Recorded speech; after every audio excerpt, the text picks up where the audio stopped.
السلام علیکم دوستوں، میں ہوں علی جاوید نقوی۔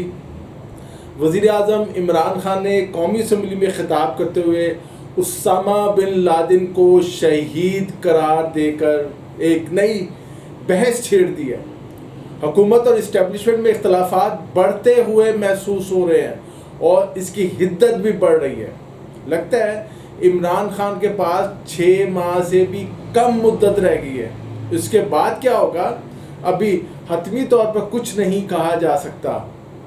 مسلم لیگ نون کے رہنما خواجہ آصف نے وزیر اعظم کے بیان پر تنقید کرتے ہوئے کہا ہے کہ اسامہ بن لادن دہشت گرد تھا۔ اس نے پاکستان میں دہشت گردی شروع کی۔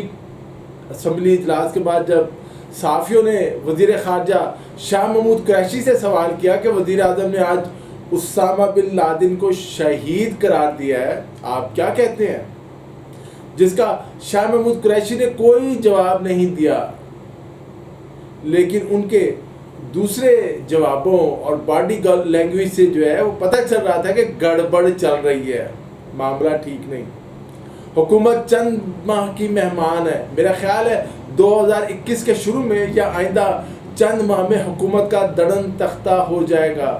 شاہ محمود قریشی کا کہنا تھا کہ آج وزیر اعظم نے بتا دیا کہ کرسی کی کوئی اہمیت نہیں۔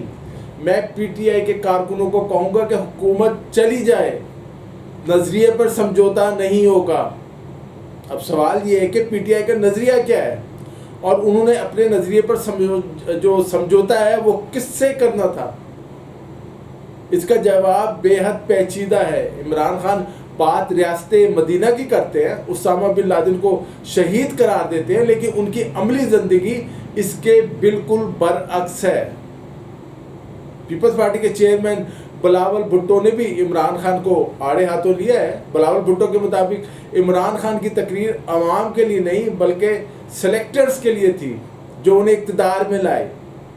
وزیر اعظم عمران خان نے اپنی کامیاب خارجہ پالیسی کا ذکر کیا تو بلاول بھٹو نے اس کا بھی خوب مذاق اڑایا، جس پر اسمبلی میں ڈیسک بجتے رہے۔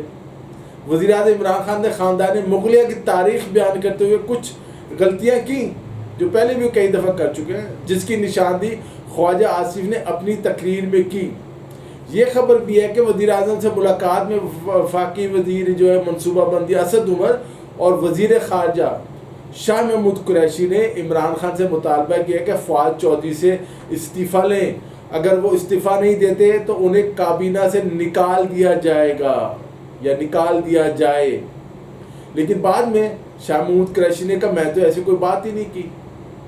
وزیر اعظم عمران خان نے دونوں وزراء کو ٹھنڈا کرنے کی کوشش کی، لیکن دونوں کا موقف تھا کہ فواد چودھری نے ریڈ لائن کراس کر لی ہے، اس لیے انہیں سزا دینی ضروری ہے۔